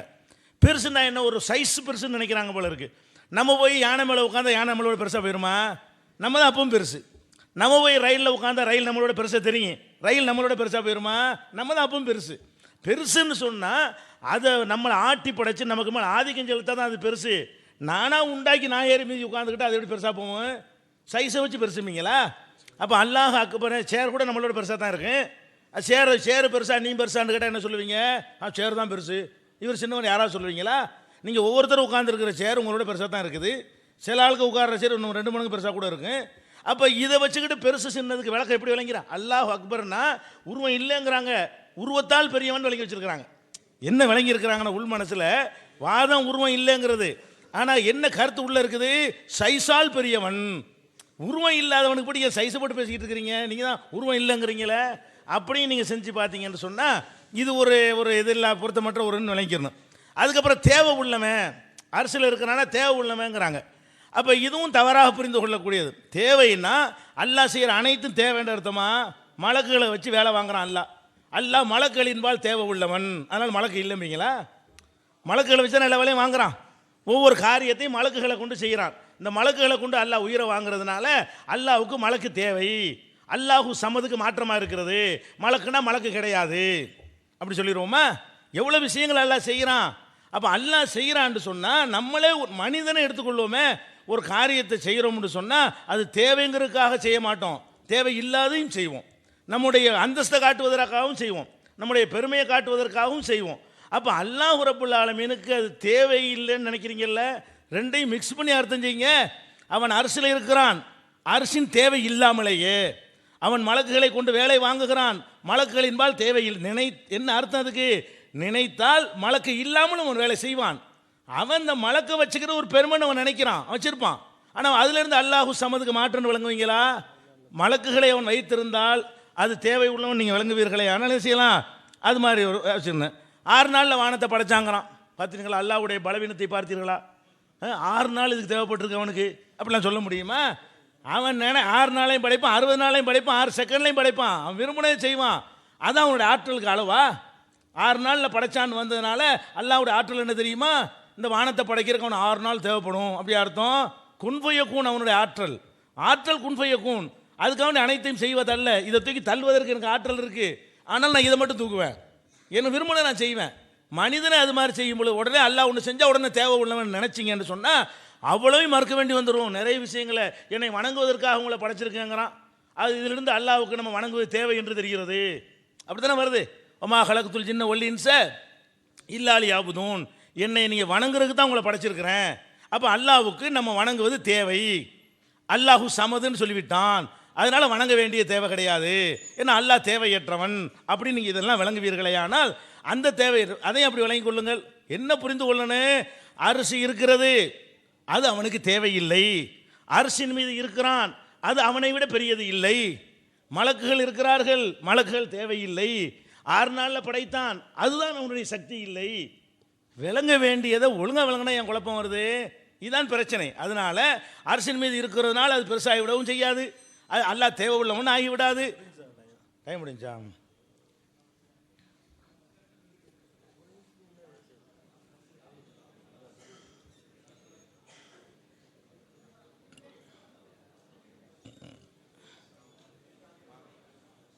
அஸ்ஸலாமு அலைக்கும் வரஹ்மத்துல்லாஹி வபரகாத்துஹு.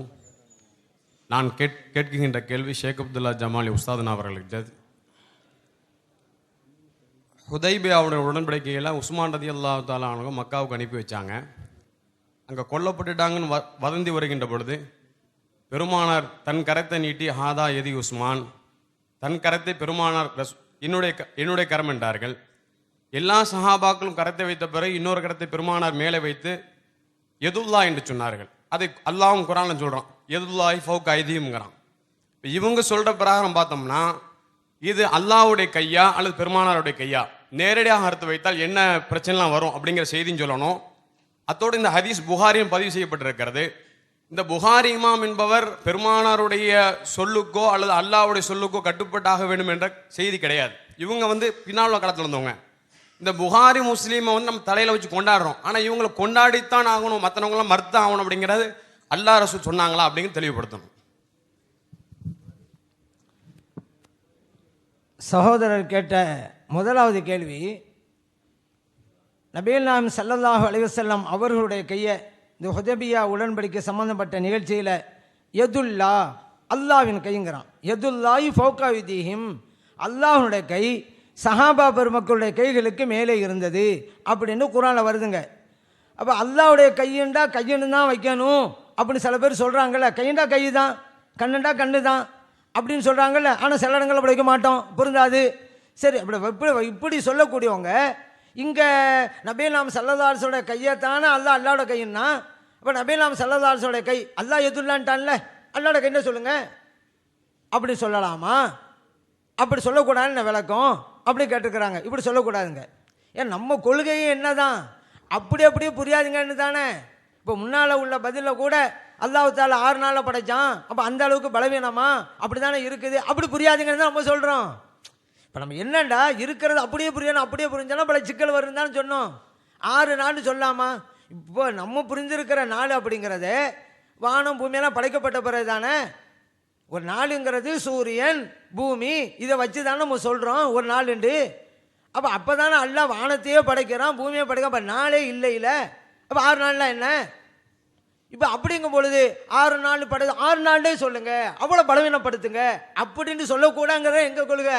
நாங்களா பலவீனப்படுத்துகிறோம்? இறைவனுடைய வல்லமைக்கு பொருந்துமாறு அர்த்தம் வைங்கன்னு தான் நம்ம சொல்கிறோம். இப்போ இங்கேயும் அப்படி தான் சில பேர் வாதிடுவாங்க, அல்லாட கேட்டால் அல்லாட கை தாங்க, அப்படி தாங்க நான் பயனில் கேட்டேன் அப்படின்னு சொல்லிவிட்டு நபிலாம் சல்லல்லாஹு சொல்ல கை அல்ல எதுல்லான்ல, அப்போ நபிலாம் சல்லல்லாஹு சொல்ல கையும் அல்லாட கை தான். ஏன் அல்லாஹ் சொல்லிட்டான்ல, அப்படிலாம் போக வண்டி, அப்போ அவன் ஈமானுக்கு ஆபத்து வரும். அதான் நம்ம சொல்கிறோம். அப்படி அர்த்தம் வைக்காதீங்க, பொருத்தமாக அர்த்தம் வைங்க அப்படிங்கிறோம். இப்போ அரிசை பொறுத்த மட்டில் கூட இப்போ நம்ம என்ன சொன்னோம், அரிசில் அல்லாஹ் உட்காந்துட்டான்னு வச்சுக்கிறோங்க, அரிசி பெரியதாக இருக்குமே. இப்போ உடலை பற்றி உருவத்தை பற்றி தானே பேசுகிறோம், அல்லாஹ் ஆற்றலை பற்றியாக பேசிக்கிட்டு இருக்கோம். ஆற்றல் தான் பேச்சு விவாதமே தேவையில்லையே, நாங்கள் ஆற்றல் தானே சொல்லிக்கிட்டு இருக்கோம். அவங்களும் ஆற்றல்னு சொல்லிட்டா வாதம் வேணாம். நாங்கள் உருவம் கற்பிக்கிறோன்னு சொன்னதுனால தானே வாதம். உருவம்னு வந்தாக்கா அரிசும் உருவம் இருக்குது, அல்லாஹ் உருவம் இருக்குது, அரிசில் அல்லாஹ் உட்கார்றான், அல்லாஹ் பெரிய உருவம் அப்படிங்கிறது மாற்றமாக முடிக்கலையே, அல்லாஹ் மாற்றமாக. ஏன்னா ஏற்கனவே சொல்லிட்டாங்களே, யானையில் போய் உட்கார்ந்தா நம்ம தான் பெருசு அப்படின்லாம் சொல்லிவிட்டாங்க. ட்ரெயினில் போய் உட்கார்ந்தா நம்ம தான் பெருசு, உடல்னு பார்த்தா நம்ம பெருசா? உடலை பற்றியில் பேசிக்கிட்டு இருக்கோம். யானையில் போய் ஒரு ஆள் உட்கார்ந்தான், அப்போ என்ன சொல்லுவோம், யானை பெருசுமாமா மனுஷன் பெருசுமாமானா? ஆனால் அவன் என்ன சொல்கிறாங்க, நம்ம தான் பெருசுங்கிறாங்க. உடல் பார்த்தா நம்மளா பெருசு யானைக்கு? அதே போல் ட்ரெயினில் போய் உட்காந்துட்டா நம்ம தான் பெருசுங்கிறாங்க. நம்ம தான் பெருசுன்னா ஒரு ஆள் கூட உள்ளே போக முடியாது, இவ்வளோ பேர் உட்காந்துட்டு இருக்கிறாம ரயிலில் பெருசு. இப்போ உடல்னு பார்த்துக்கிட்டாக்கா ஒருவர் ஒருல உட்காரும் பொழுது சேரில் உட்காந்தா சேரு பெருசாக தானே இருக்கலாம், மனுஷன் சின்னதாக இருக்கலாம், சேர் ரொம்ப பெருசாக இருக்கலாம். அதுதான் நாங்களும் சொல்ல வர்றோம், இதைத்தான் நாங்களும் சொல்கிறோம். எல்லாம் படைப்பு உருவம் இருக்குது அப்படிங்கிறீங்க. அது படைக்கப்பட்ட உருவங்கிறது ரெண்டாவது உருவத்துக்கு சொன்னாங்க, அது படைக்கப்பட்டது ஆகிப்போச்சு, அது ஒரு மேட்ரு. அதே போல் அரிசி ஒரு படைப்பினம், அப்போ ரெண்டுக்கும் உருவம் இருக்குது, அரிசிக்கும் உருவம் இருக்குது, அல்லாவுக்கும் உருவம் இருக்குது. அவங்க குழு நம்ம குழு கிடையாது, நமக்கு எல்லாம் அல்லாஹ்தான் நிறைவானவன். அப்படி பார்க்கும் பொழுது ஒரு படைக்கப்பட்ட பொருளை, ஒரு உருவம் உள்ள பொருளில் அல்லாஹ் உருவம் இருக்குன்னு சொல்லி அதில் போய் உட்கார்ந்தா, இப்போ உருவங்கிற அடிப்படையில் அரிசி பெருசாதா இல்லையா? அந்த நேரத்தில் அல்லாஹ் பெருசுன்னு எப்படி நீங்கள் சொல்லுவீங்க? அப்படியே வரும். ஆற்றல்ங்கிறதெல்லாம் இப்போ பிரச்சனை. ஆற்றல்னு பார்த்தா யானையில் இப்போ ஒரு மனிதன் உட்கார்ந்தாலும் மனிதன் தான் பெருசவன். ஆற்றல்னு வந்தா ஆற்றல் அர்த்தம் வச்சாதான் பேச்சே கிடையாது. நீங்கள் உருவம்னு வச்சு அரசில் போய் உட்கார வைக்க போதாலும் பிரச்சனை வருது. அப்போ ஒரு உருவம் இன்னொரு ஒருத்தர் போய் உட்கார்ந்தா உட்கார உருவம் சின்னது, உட்காரப்படுற உருவம் பெருசுன்னு வந்துடுறேன். அதனால தான் அப்படி சொல்லக்கூடாது அப்படின்னு சொல்கிறதெல்லாம். அதனால் இருக்கிறேன்னு சொன்னால் நபிலாம் ஸல்லல்லாஹு அலைஹி வஸல்லம் கையை கூட அல்லாஹ்வின் கை என்று தவறாக வாதிப்பார்கள். அப்படி ஒரு கருத்து போதிக்கப்படுகிறது. அஸ்ஸலாமு அலைக்கும் வரஹ்மத்துல்லாஹ். என்னுடைய கேள்வி சுன்னத் ஜமாத் தரப்புக்கு. அதாவது உங்களுக்கு முன்னாடி ஒரு சகோதரர் கேள்வி கேட்டாங்க. அதாவது நீங்கள் இது வரைக்கும் நேற்றுலேருந்து இன்னைக்கு வரைக்கும் அல்லாஹ்வுக்கு உரிமை இல்லைன்றதுக்கு ஒரு நேரடியான ஆதாரத்தை கூட காட்டலை, ஒரு குர்ஆன் வசனத்தையோ ஒரு ஹதீஸையோ காட்டலைன்னு சொல்லி கேட்டாங்க. அதுக்கு கூடுதல் விளக்கமும் சொன்னாங்க. அதாவது அல்லாஹ் மகன் இல்லைன்னு சொல்கிறான், அல்லாஹ் தனக்கு பிள்ளை இல்லைன்னு சொல்கிறான் அப்படின்னு கேள்வி கேட்கும்போது நீங்கள் என்ன செய்தி சொல்றீங்கண்டா, அன்னைக்கு ஒரு பிரச்சனை இருந்துச்சு. அதாவது மசீஹ் அல்லாஹ்வுடைய பிள்ளை, உசைர் அல்லாஹ்வோட பிள்ளை அப்படின்னு ஒரு பிரச்சனை இருந்தனால அல்லாஹ் அதை மறுத்தான் அப்படின்னு சொல்லிலாம் சொன்னீங்க. ஆனால் உங்களோட வாதத்திலே நீங்கள் முன்னாடி சொன்னீங்க, ரசூல் ஸல்லல்லாஹு அலைஹி வஸல்லம் அவர்கள் இறை தூதரை வரும்பொழுது அங்கே உருவ பிரச்சனை இருந்துச்சு, அல்லாஹ்வுக்கு உருவம் கொடுத்து வச்சிருந்தாங்க, அதை உடைக்க தான் ரசூல்லா வந்தாங்க என்று சொல்றீங்க. இப்போ பதில சொல்றீங்க உருவம் பிரச்சனை இல்லை, அதனால தான் அல்லாஹ் குர்ஆன்ல நேரடியாக தலீல் சொல்லலைன்னு சொல்றீங்க. பிரச்சனை இருந்தது, அல்லாஹ்வுக்கு உருவம் இருக்கிறனால தான் அப்படியான வசனங்கள் நேரடியாக இல்லை. அது ஒத்துக்கொள்ளாமல் உங்களுடைய மன விருப்பப்படி ஒரு விஷயத்தை நிலைநாட்டுவதற்காக வேண்டி ஒரு நேரடியான ஆதாரத்தை கூட குர்ஆன் வசனத்தையோ ஹதீஸையோ சொல்லாமல் வாக்கியங்களாக சொல்லிக் கொண்டே போறீங்க. இப்பவும் கடைசியா கேட்கிறோம், ஒரே ஒரு குர்ஆன் வசனத்தை சொல்லுங்க, இல்ல ஒரு ஹதீஸை சொல்லுங்க, அல்லாஹ்வுக்கு உருவம் இல்லை என்று சொல்லிருங்க. உங்கள்கிட்ட ரெண்டு முரணான கருத்தை பதிவு செஞ்சிருக்கிறீங்க. ரசூல் ஸல்லல்லாஹு அலைஹி வஸல்லம் காலத்துல உருவம் ஒரு பிரச்சனை இல்லைன்னு சொல்லியிருக்கிறீங்க, உருவம் ஒரு பிரச்சனை இருந்த ரெண்டு செய்தியவும் நீங்கள் இதே மேடையில சொல்லியிருக்கிறீங்க.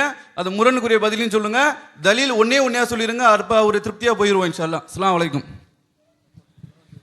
இறைவனுக்கு உருவம் உண்டு என்று வாதிக்க வந்தவர்கள் இறைவனுக்கு உருவம் இருக்குது அப்படி என்று இந்தாங்க வசனம், அல்லாஹ்வுக்கு உருவம் இருக்கு காமிச்சிட்டோம். ஹதீஸில் இறைவனுக்கு உருவம் இருக்குது என்று சலாசனம் சொல்லியிருக்கிறாங்க, இந்தாங்க காமிச்சிட்டோம் அப்படின்னு சொல்லிட்டு இறைவனுக்கு உருவம் இல்லை நீங்கள் சொல்கிறீங்களே, நேரடியான ஆதாரம் தாங்க அப்படின்னு கேட்டால் அது அர்த்தம் இருக்குன்னு சொல்லவங்களும் இது வரைக்கும் ஒன்று கூட தெரியலையே. குர்ஆனில் அல்லாஹ்வுக்கு உருவம் இருக்குது அப்படின்னு சொல்லி ஒரு வசனம் தந்தாங்களா? ஹதீஸில் அல்லாஹ்விற்கு உருவம் இருக்குது இப்படி விளங்குன்னு தானே சொன்னாங்க. அந்த விளக்கம் தப்புன்னு தான் நம்ம சொல்லிக்கிட்டு இருக்கோம். இறைவனுக்கு உருவம் உண்டு அந்த வாசகத்தை தந்துட்டா யாரும் விளக்கம் சொல்ல முடியாதுங்க, அது நேரடியாக போயிடும். அதனால் நேரடியாக ஆதாரம் தராதவங்க நீங்கள் தெரிலங்கிறாங்க. அடுத்த ஒரு பாயிண்ட்டு. அப்போ அந்த காலத்தில் இறைவனுக்கு பிள்ளை இருக்குன்னு சொன்னனால எல்லாம் மறுத்து சொன்னான். அப்போ நம்ம சொன்னோம், அப்போ இறைவனுக்கு உருவம் உண்டு அப்படின்னு அவங்க சொல்லிட்டு தானே இருந்தாங்க, அதனால தான் மறுத்து சொல்லலைங்கிறாங்க. இதுக்கு முன்னால் என்ன சொன்னாங்க? அல்லாஹ்விற்கா அவங்க செலவு வச்சுருந்தாங்க, மற்றதுக்கு செலவு வச்சிருந்தாங்க அப்படின்னாங்க. இப்போ நம்ம யாருக்கு பேசுகிறோம்? மற்றதெல்லாம் அது இலாக அல்ல, இலாண்டு கற்பனையில் பண்ணியிருந்தாங்க. நல்லா கவனிக்க நீங்கள். மற்றதே எல்லாம் இலாக இல்லாத இலான்னாங்க, அல்லான்னு சொல்லிட்டு இருந்தாங்க. அவங்களே முன்னாடி சொல்லிட்டாங்க, அல்லாவுக்கு அவங்க உருவம் வைக்கலை, வேறு வேறு இலாவுக்கு தான் வச்சுருந்தாங்கன்னு சொல்லிவிட்டாங்க. அப்போ இதில் என்ன வழங்குது? அவங்க அல்லாவுக்குன்னு ஒரு உருவத்தை கற்பிக்கலை, ஒரு விக்கிரகத்தை வைக்கலை அப்படின்னு அவங்களே சொல்லிவிட்டு, அப்போ மாற்றமான கருத்தை வச்சா எப்படி? அல்லாவுக்கு தான் உருவம் வைக்கலை நீங்களே சொல்லிவிட்டீங்களே. அதனால் ஸல்லல்லாஹு அலைஹி வஸல்லம் அவர்கள் சொல்லால் அல்ல செயலால் காட்டினார்கள்.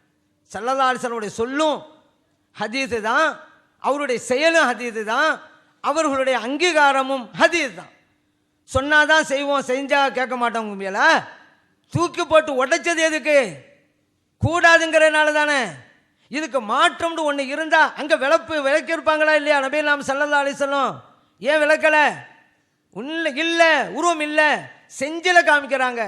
சொன்னாலும் ஹதீஸ், செய்தாலும் ஹதீஸ். ஒரு ஆதாரம் வைக்கலைன்னாங்களா? அப்போ லைச கமிதிலி செய்யும் அப்படிங்கிறது குர்ஆன் வசனம் இல்லையா? வளைமுக்குள்ள குபனாகுதுங்கிறது குர்ஆன் வசனம் இல்லையா? அது ஆதாரம் தான். நேரடியான ஆதாரம் இருக்கான்னாங்க. நேரடியான ஆதாரத்தை நீங்கள் தண்டிங்க நல்லா இருக்கிறாங்கிறதுக்கு. இப்படி விளங்குது, இப்படி இருந்தாலும் சொல்லிக்கிட்டே இருந்தீங்க. அதனால் இது எனக்காவது ஆதாரம் இருக்குன்னு தெளிவாக சொல்லலாம். ஏன்னா ஹதீஸ்ண்டா சொன்னது செய்தது. ஸல்லல்லாஹு அலைஹி வஸல்லம் போட்டு உடைச்சாங்கண்டால அவங்க செஞ்சது ஹதீஸு, உருவம் இல்லை.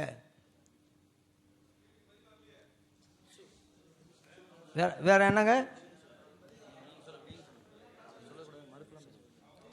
மறுபடியும் சொல்லக்கூடாது. இல்லை வேற என்ன வரலன்னு சொல்லி காட்டலாம், சொல்லலாம் இன்ஷா அல்லாஹ்.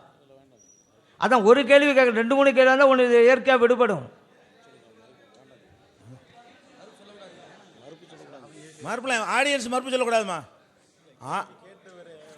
சரி, ஒன்றும் பிரச்சனை இல்லை. இப்போ கேட்டவரே கேட்கலாம், இல்லாட்டி கேட்க விடுபட்டவரை அடுத்த கேள்வியாளர் கேட்கலாம். எல்லாருக்கும் வாய்ப்பு இருக்கு. இது ஒப்பந்த மீறல். உட்காருங்க. ஒரு ஆளுக்கு ஒரு கேள்வி தான். உட்காருங்க. அடுத்த ஆட்ட சொல்லி கேட்க வைங்க. நாங்கள் ஆளுக்கு பேசினா ரசா நல்லா இருக்காது. சும்மா நல்லபடியாக முடியணும்னா கேள்வி கேளுங்க, பதில் திருப்தி அல்லாடி சும்மா இருந்துக்கிறங்க.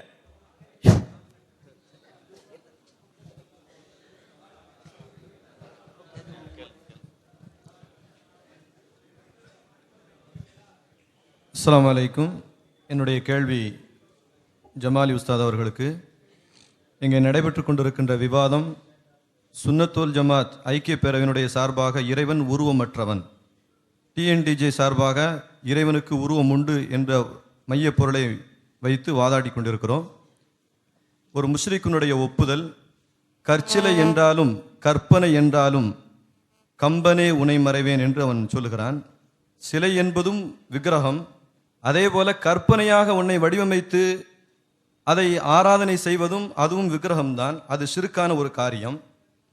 நான் இந்த இடத்திலிருந்து கேட்பது என்ன, உருவமற்றவன் என்று சொல்லக்கூடிய சுன்னத்துல் ஜமாத்தின் சார்பாக உருவம் உடையது, இறைவனுக்கு உருவம் உண்டு என்று சொல்பவர்களை முஷ்ரிக்கீன்கள் என்று டிக்ளேர் பண்ணலாமா?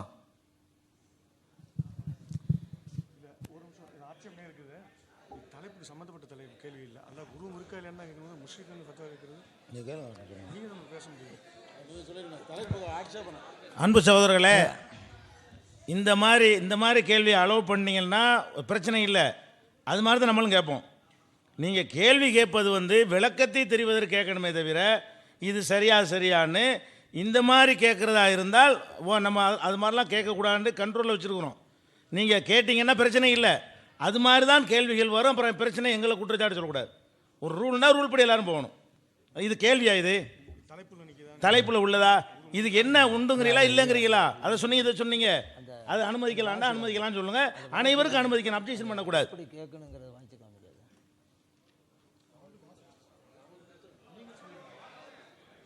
நாங்கள் இங்கே பேசிக்கிறோம், யாரும் பேச வேணாம்.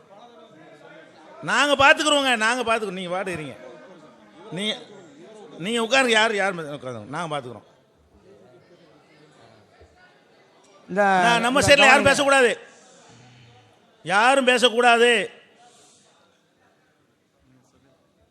இந்த பாருங்க, இப்போ கேள்வியில் ஒன்று போட்டிருக்கிறாங்க, எப்படி கேள்வி அமையணுங்கிறதுல ஒரு விஷயம் இருக்குது, அது உங்களுக்கு வாசித்து காண்பிக்கப்பட்டது, அதை நானும் சொல்கிறேன். கேள்வியில் தரக்குறைவான வார்த்தைகள், தனிநபர் விமர்சனங்கள், கேலி கிண்டல் இருக்கக்கூடாது அப்படிங்கிறத சொல்லிட்டதுனால இது நம்முடைய கேள்வி இன்னொருடைய உள்ளத்தை பாதிக்கும், அவர் வேதனை உண்டாக்கும், அப்படிங்கிறது தவிர்த்து கொள்வது தான் முறை.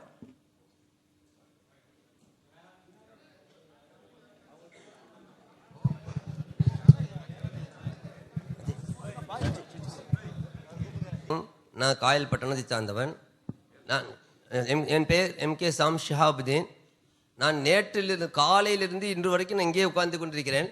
எந்த ஒரு இடத்திலும் நேரடியாக உருவம் உண்டு என்பதற்கு நான் விளக்கத்தை இதுவரைக்கும் பார்த்ததில்லை.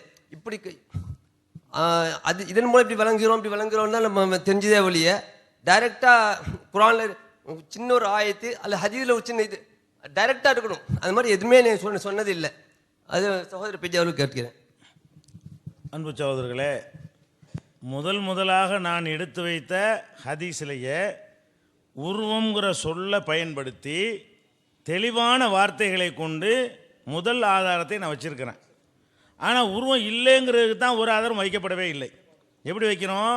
அல்லாஹ் வந்து வருவான், ஒரு வடிவத்தில் வருவான், உருவத்தில் வருவான், அவர்கள் முன்னர் பார்த்திராத உருவத்தில் வருவான், அவனை பார்ப்பார்கள். இது வந்து நேரடியாக உள்ளதுக்கு அர்த்தத்தை நீங்கள் மாற்றினதுனால உங்களுக்கு வேறு மாதிரி புரியுதே தவிர, அப்படியே எந்த மொழிபெயர்ப்புனாலும் எடுத்துக்கிறங்க, புகாரியுடைய ஆங்கில மொழிபெயர்ப்பை எடுத்துக்கிறங்க, புகாரியுடைய யார் போட்ட தமிழ் மொழிபெயர்ப்புனாலும் எடுத்துக்கிறங்க, புகாரியுடைய உருது மொழிபெயர்ப்பை எடுத்துக்கிறங்க. அப்படி படிங்க. நாங்கள் சொல்கிற விளக்கமும் வேணாம், அவங்க சொல்கிற விளக்கமும் வேணாம், நேரடியாக அது என்ன சொல்லுதுன்னு பாருங்கள். இப்போ ஏத்தீஹிமுல் ஜப்பாரு ஃபி சூரத்தின், ஜப்பார் ஒரு சூரத்தில் வருவான். சூரத்துனா என்ன அர்த்தம்னு அதில் போட்டிருக்காங்க, உருவத்தில் வருவான், வடிவத்தில் வருவான் அப்படின்னு தெளிவாக இருக்கிறது. நிறைய சொல்லியிருக்கிறேன், 2 கையால் படைத்தேன், அது மாதிரி தஜ்ஜால் விஷயம்லாம் சொல்லியிருக்கிறோம். ஆனால் உருவம்ன்ற சொல்ல கொண்டே இவ்வளோ ஆதாரத்தை காட்டியிருக்கும் பொழுது ஒன்று கூட கேள்விப்படலைன்னு நீங்கள் சொல்வது எனக்கு ஆச்சரியமாக இருக்கிறது. ஆனால் உருவம் இல்லைன்னு சொல்வதற்கு தான் அவங்க நாங்கள் ஆதாரம் வைக்க வேண்டிய தேவையில்லை, அது அவசியம் இல்லைன்னு சொன்னாங்க. நாங்கள் வந்து ஆதாரத்தை அள்ளி போட்டுக்கிட்டு தான் இருக்கிறோமே தவிர ஒன்றுமே அவங்க மறுப்பு தான் சொல்லிகிட்டு இருந்தாங்க, விளக்க தான் சொல்லிகிட்டு இருந்தாங்க. அப்போ தெளிவாக நாங்கள் வைத்திருக்கிறோமா இல்லையா என்பதை நீங்கள் 2 கருத்தை விட்டு வெளியே நின்று கொண்டு நியாயமான பார்வையோடு கொஞ்சம் அசை போட்டு பாருங்கள். யார் ஆதாரங்களை வைத்திருக்கிறா, யார் ஆதாரங்களுக்கு வந்து வியாக்கியானங்கள் கொடுத்து அதை மறுத்து கொண்டிருந்தாருன்னு உங்களுக்கு விளங்கும். நாங்கள் ஆதாரத்தை தெளிவாக வச்சுருக்கிறோம்.